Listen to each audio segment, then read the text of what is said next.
special guest, Mo Evans. Mo, welcome. Good morning, everybody. Good morning, JPAR Nation. Looking forward to seeing you all next week. Thank you for having me on this show.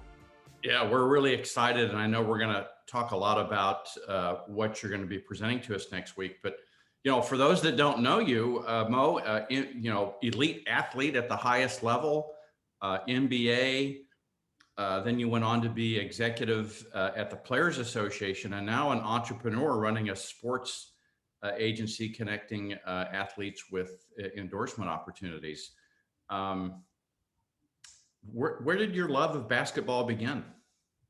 My love of basketball began early in life, around 4 years old. For some reason, I gravitated to the sport. I come from a family of sportsmen. My cousin was super, athletic, and I was always just the kind of the tag in, the throw in. He was the number one ranked football player in the country. He's a state champion in football, basketball, and track. So, when I won the state championship in high school in basketball, it was just like, oh, you finally got a championship, huh? And it's just always, in his shadow. But I ended up breaking out of that shadow in college and was able to then have some great success beyond that point.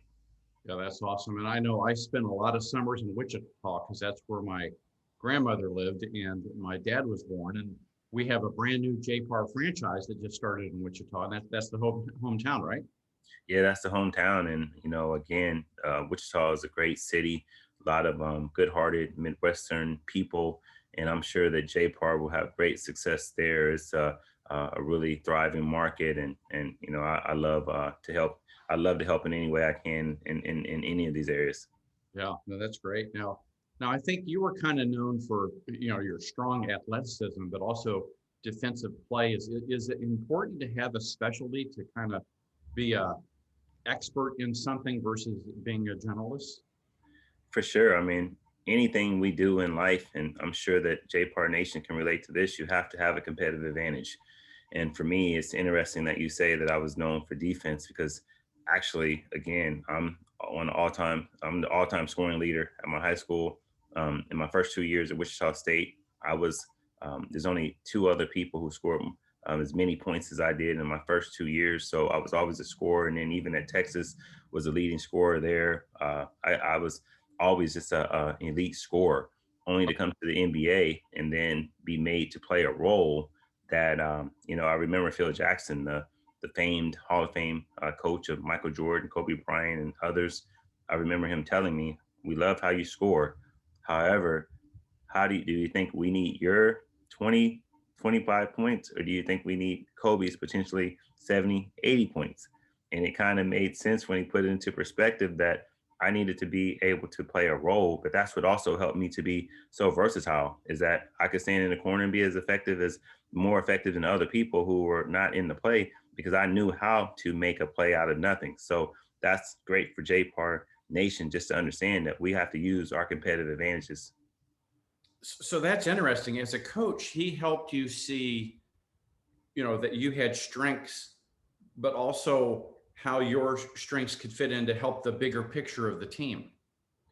Most certainly, he helped me to understand, for one, and put it lightly, if I didn't want to play a different role and be effective there, then I wouldn't be able to play very much. So I know that I wanted to get minutes and play. So I had to realize that there's other ways to contribute to the greater good of the team than just my scoring. So there was times when I still went out and got 20 plus points and was able to take a good amount of shots, but I also went to rebound. I also was a really great defender there. I remember the late, great Kobe Bryant. I remember he used to tell me, hey, why don't you take Paul Pierce for these 3 quarters and tire him out? And then he would take him in the 4th quarter and we kind of worked together to kind of, for the betterment of the team. And I used the fact that I could score really well to understand the tendencies of great scorers. So now I knew how I would score in those situations. So I would use that to my advantage to then offset and take away some of their strengths. Yeah. So Mo, what was it like going all the way back when you first knew that you were going to step onto an NBA court, that the Timberwolves took you on? How did that feel? What was that like for you? That's a great question. For me, I remember it. I'll never forget that moment. I left the University of Texas as a junior in college, and a lot of people never knew the true story behind it. I still had 1 year of eligibility. However, because I had transferred from Wichita State, and I was recommended to go to Texas by a really, really great family friend at the time, which was R.C. Buford, who was the then and has a long tenured general manager of the San Antonio Spurs. I'm like, hey man, I'm gonna go pro. I'm ready. I was referred by RC. I led the team in scoring. We had the most wins in school history at that time. So of course I entered my name into the draft, only to and I was projected top 15, and only to go undrafted. So you can imagine how my world was shaken early in my career, turned upside down. And now it's not like today. Now kids can go test the waters. If they don't get drafted, they can put their name in the hat, see how they project, to go to the combine, do all those different things, and go back to school if it doesn't work out. However, it wasn't like that for me back then. I went out, I jumped in, and unfortunately, I didn't get it drafted. So now I can't go back to UT. I'm an undrafted free agent, but as God would have it, 2 weeks later, I ended up signing with the Minnesota Timberwolves just 2 games into my summer league performance. So when I finally got in, I remember, getting fouled and going to the free throw line. I'm like, man, this is my first NBA points, and I'm a thinker. I'm outside of my body now, and I'm saying like, man, this is Kevin Garnett. This is Vince Carter over here. And I just remember thinking like, dude, you got to snap out of it. You got to be a pro. But I was still that young boy, that young man who was always grew up aspiring to be an NBA player. And I remember making the free throws, but I just remember saying, this is the coolest thing ever. Wow. We had a few Longhorns that are cheering you right now. I know we may have a few other rivalries come in. Shannon and Howard, Sick and Bears, maybe. um, well, so then let's fast forward. What was it like? The first championship, working with people, like Kevin Garnett and the great. I got to tell you a story about Kobe, but what was it like? What was that like? I definitely, love to share. I wanted to acknowledge the chat where Sick'em Bears. I do definitely want to give a shout out to Baylor for winning that national championship. That was awesome. And, UT fell short and a few others in the Big 12. And for them to carry the mantle, at this point, we all got to root for each other. But, again, Kevin Garnett, I'm forever grateful for him and indebted to him, because even at an early age, I remember coming in at 21 years old into the NBA. And then I used to think that he was so much older. And it's crazy to think that he was only 24. But at that time, he was just signing his first $100 million deal, coming off of a $70 million deal that he signed when he was 17 or so, coming into the NBA.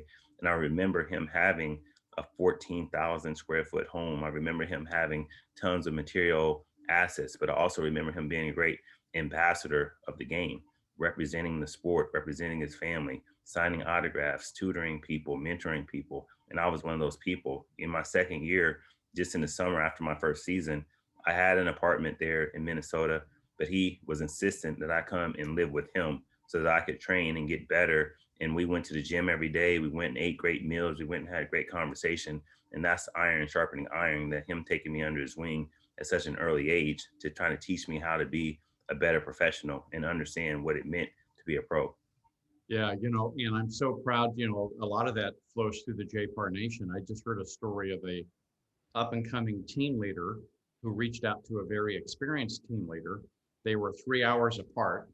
They decided to split the difference, and they each drove an hour and a half. That experienced team leader, who didn't have to spend any time with this person at all, was very busy, but took the time, went and spent 2 or 3 hours with this up and coming team leader and poured into her. And isn't that what kind of makes it all work? It does. I mean, it's each one teach one is what we say in the industry. And for those who are successful at anything in life, one of the number one things, and again, we talk about overcoming deficits and things like that, but one of the number one qualities of overcoming deficits is that you have to understand that a big part of success is how you steward success. So meaning that no one ever succeeds just for themselves alone. We all have a sphere of influence, and it's all our personal responsibility to leave this world better than we found it. Yeah. Now, as an elite athlete at the highest level, And we have corollaries here with real estate professionals at the highest level. You always had a coach. And what's the role of a coach when you're already at the highest level of performance and you're maximizing, but you still have a coach? How does that work? One thing that's common with all great athletes and sports is that, and that's one common, commonality with business leaders, is that those who have been most successful from my experience are those who are always willing to continue to learn. They're not people who always have all the answers. They're not people who surround themselves with people who are yes men or yes women. There's people who surround themselves with people who actually add value and add experience and in areas that they themselves don't have. And so that's what a coach is to us in the sports realm. Even though we are really uh, great players and high achievers, and we've all won our state championships or our championships wherever we've had or had our individual success, a coach comes along and cultivates all those different experiences so that it can then mesh with the greater good of the team. I remember when I played in college, a coach drew, on a paper for my parents, and he drew all these circles, and then he drew a square, and then he drew more circles. And so you can imagine circle, circle, circle, square, circle, circle, circle. And my dad says, "What's this?" And he said, "This is how you see our team. Your son is a square, and I have to see it as everyone's circles, and I have to cultivate this whole team. But you all look at it from a perspective of only, obviously Mhm. what's in it for you, which is your son." And so I never forgot that, because it's all about how you lead a team, and whether that team for JPAR Nation is your clients or your customer base and the community that you all have as franchise owners, how you support one another, it is vital to the continued success of everyone. Yeah. Now, you went on after your career to be an executive of the NBA Players Association, and that kind of reminds me of what I do and our amazing broker owners all across the country do. Uh, Leading strong performers as a strong performer, right? Um, does that require a different kind of leadership? Well, for me, so the vice president, I served as from 2009 to 2013 as the vice president of the NBA Players Association. And why that role was very significant is because it was in 2011 that we actually renegotiated a new collective bargaining agreement, which Right. governs how players are paid. And so these huge salaries came in as a result of that deal. And at that time, I was the only player who was involved in every aspect of those labor negotiations because of Billy Hunter, who was the then long tenured executive director.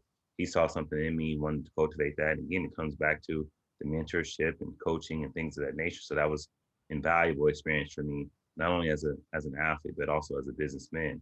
Now I currently not only do I own my own company and I'm invested in many others, but I'm also currently serving as the president of the NBA Retired Players Association. So Mm, the Houston chapter is the largest. We have a lot of great names that you probably can, think of: the Hakeem Olajuwons, Clyde Drexlers, Robert Ory's, all these great players. But we also have a lot of other professional athletes who reside here in Houston, who are entrepreneurial, who are brand ambassadors in the community, and just who also need that extra support and guidance as they transition out of the sport and into life. yeah.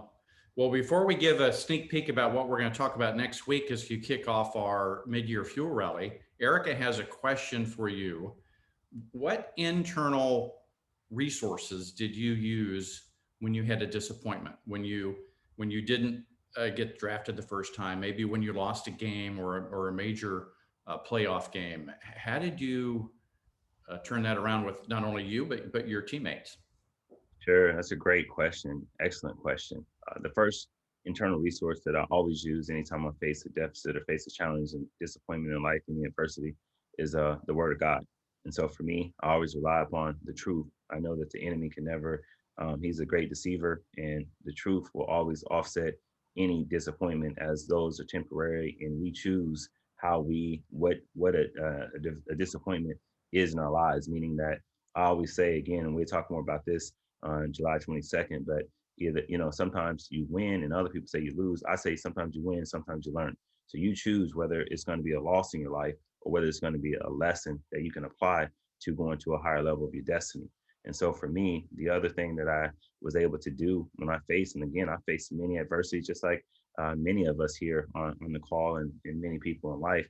But the other thing that I was really blessed to have very, very supportive parents. I remember growing up in high school, my father every Saturday morning would get the newspaper, the Wichita Eagles, which is our local paper. But he would always, during basketball season, he would point out the amount of points that I had scored in the game. And again, I was blessed to have won a state championship, but it wasn't always me just winning. There was games when I had 2 points. There were some games when I had 40 points. And I remember my dad would be so excited, and he would always have me look at that paper and we read it together. And he'd say, "Look at that, son. You see those 40 points that you got? You see that win? You see this great?" He said, "Man, they can never take that away from you. It's always going to be in the record book. And you draw from that confidence." And that's what he taught me to do, was draw from my past confidence and past successes. So when I face adversity, I'm not defined by that moment. That's only a snapshot. I go back to all the other things that I was able to accomplish to say that, hey, I'm prepared for this moment. I've been here. God's brought me through. I know I'm going to be successful. So a lot of the negative self-talk is offset by the realities of who we are. So I know that you have great successes in your life, and I would apply those as resources in your journey. Yeah, amen. Well, let's give them just a little bit. So next week we're going to do our keynote. You're going to kick off our mid-year event with kind of overcoming the deficit. Why should they come listen? I'm really excited to be a part of JPAR Nation. I'm really excited to be a part of the Refuel Rally. They should come so that they can learn valuable tips and characteristics of how to find your win from any angle, how to overcome deficits, and how to be your best self. It'll be a great event. You and I will have a lot of great, conversation, and I think that a lot of people will be blessed as a result. Yeah, I agree. So if you haven't registered for next Thursday, Refuel Rally, we're going to have small groups all across the JPAR Nation meeting in small groups, meeting in our physical locations, doing watch parties all over the country, including Wichita.